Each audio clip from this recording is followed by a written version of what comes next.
Hey, it's April 11th still, and I got a phone call. I had downloaded this app for the medical group, and then I was able to send a message to my therapist, one of my many therapists, and then Johnny wrote. He didn't write back. He called back. Isn't that special?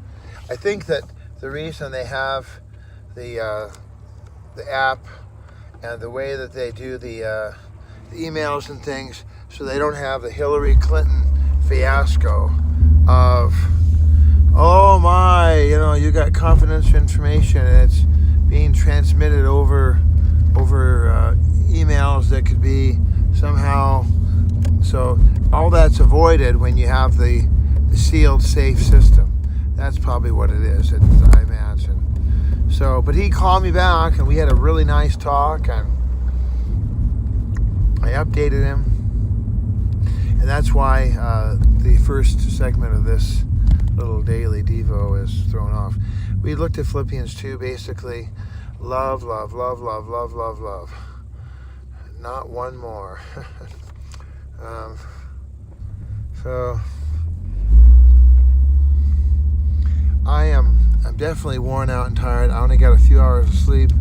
I'm sure that other people are just great with that, but not me.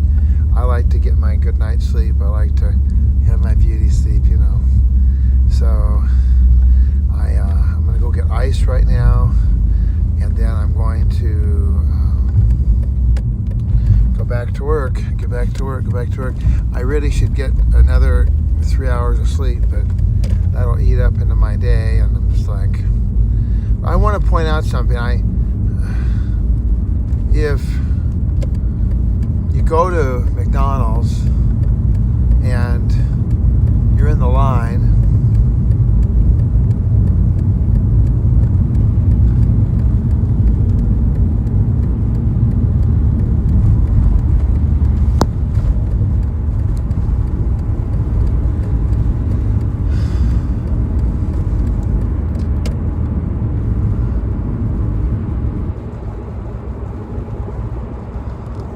how long do you wait before you give up? How long do you wait before you scream? How long do you wait before you say, you come up with your expression that you say? How long before you do that? Well, let me tell you that I am upset today. I wasn't totally freaked, but I was definitely aware of the fact that I got to the office at 6:45 a.m. and there was a volunteer there, so I talked to the volunteer and I shared with them and yabba yabba yabba, dabba dabba doo, and it was all great. I thought, well, okay, I'm here. And then 10, 15, 20, 25, 30, 35, 40, 45, 50, 60, 65 minutes. 65 to 70 minutes have gone by. And when you're at the sheriff's station,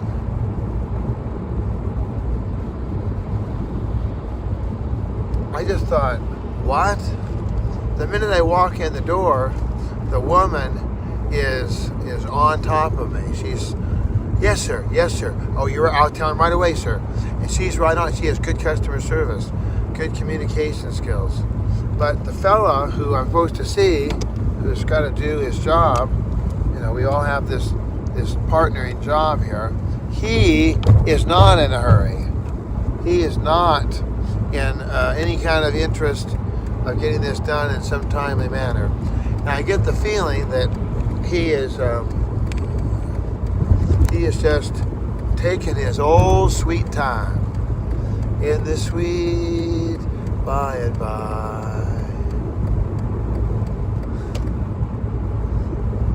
Well, this is maddening because when you're in the police station, the sheriff's station, you don't want to be on your phone because what if they, what if they call you or what if you miss it? I mean, it just doesn't seem appropriate for some reason to be on your phone because it just seems like they might get upset, or I've already been through it. I went through it on my birthday month, where I was sitting there, everything was perfect, and yet I was handcuffed and taken away. So for 20 minutes I lived through hell, because I was being detained, and they had no idea why. Something about your address, and I don't have an address, so something about that. So I'm just like, whenever I go there now, I'm just like, I'm really freaked. I never walk in there and go,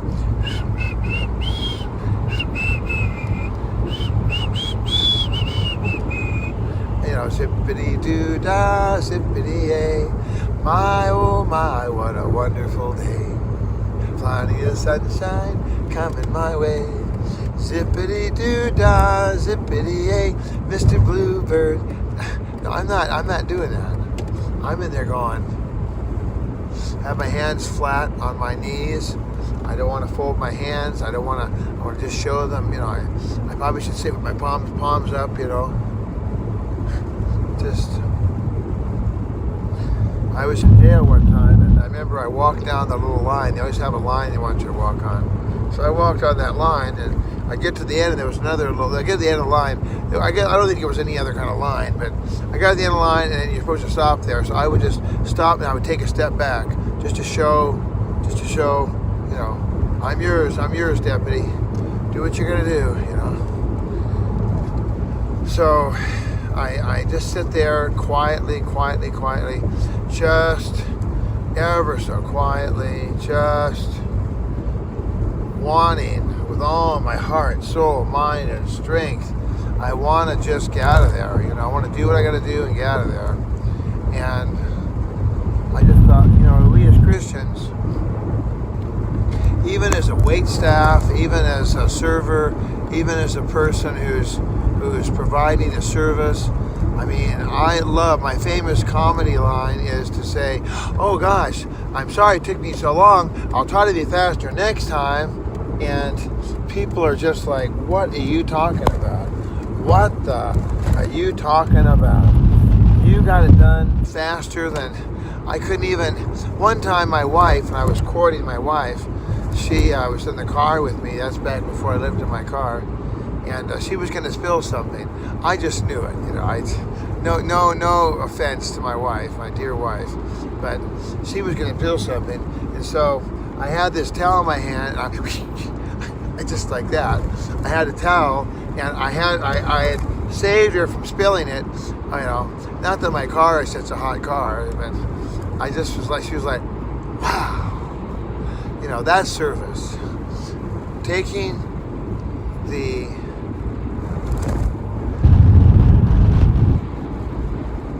time to listen. I just saw an expert person who was talking about communication skills and about how to tell when someone is telling the truth and how they're speaking. And she had a good point. She said that when people are talking, pay attention. Don't be thinking about what you're going to say. Really take in, what are they saying? And then let there be, a couple of beats, maybe 2-3 beats of silence before you ask the next question. You're going to learn a lot. You're going to learn a lot. I mentioned, you're going to learn a lot about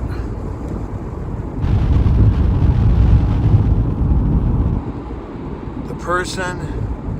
You're going to hear what they're saying by being quiet. Because people don't like to have silence. They like to fill up the air with lots of words.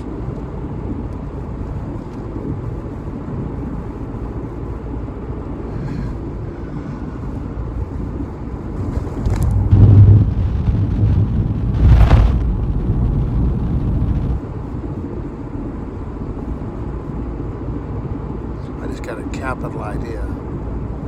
That'll work. That'll work.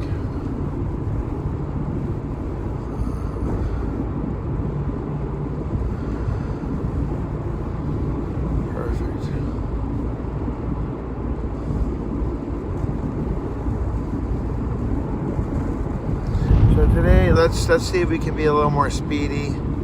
Let's see if we can get on it. Let's see if we can get these things done. I love you. Give me a call. Down below you can make a comment. And my number is 213-713-8954. 8954-GREEN, ATT.net. On the Twitter, Mr. Bob8954. And of course, you're watching Bob Daily Devo, where we're talking about service, talking about love, talking about doing the right thing. Oh, before I go, one last little posty toasty. I've been noticing that on the Hillsong worship deals there, I've been write a little note at the bottom. Who is not welcome at the church? Who is not welcome at church? Who is it that can't go to church? I've been starting to ask that question on the bottom, as a kind of a little comment, and I'll see what happens. I mean, I don't think I have anything to lose at this point. It shouldn't be. There should be nobody who's not allowed, except for somebody who's in prison, maybe somebody who's on parole, maybe. But even someone like that should have the opportunity to be part of the congregation, part of the fellowship. My water bottle looks just like this one.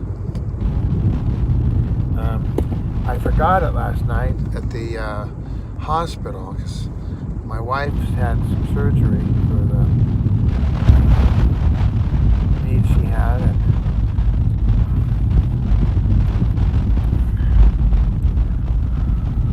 might get gas today too. That's a good point. Yeah. So I forgot my water bottle, and I was like, So I drove back last night to the hospital, and it wasn't there. Someone had efficiently just scooped it up like a little yabba, little yibby yabby. They picked it right up and scooped it up, and just crazy. So that was something. Oh look, I thought the gas line would be like this. Look at this. Who are all these yahoos? Who are all these yahoos? It's 10 a.m. in the morning. It's not like it's Armageddon. It's, the Joan of Arc troop here. I mean, what in the world? You can't even get around the corner. You can't even, it's just unbelievable. Unbelievable. I'm going to go this one, I think. This looks good. Oh, I see what happened. Yeah, let's see. Yeah, there's a cone there. That's what it is. Oh, yeah. There's a cone there. That's not good. I'm sorry. There's a cone there.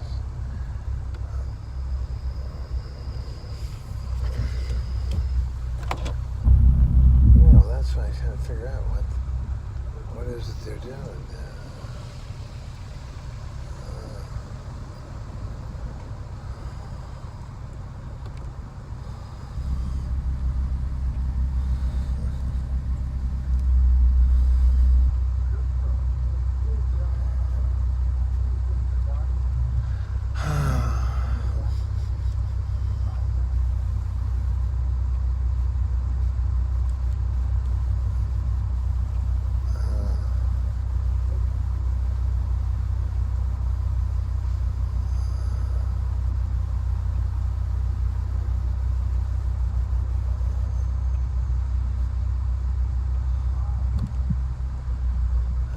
So I'll go like this. Hopefully it won't be too bad.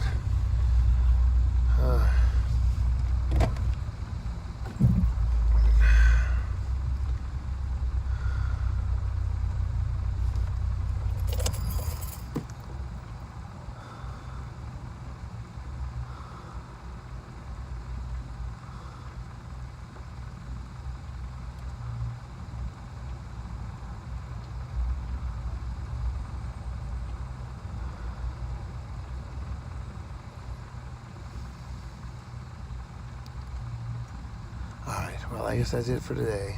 I'm just going to sit quietly and talk to you soon. Bye.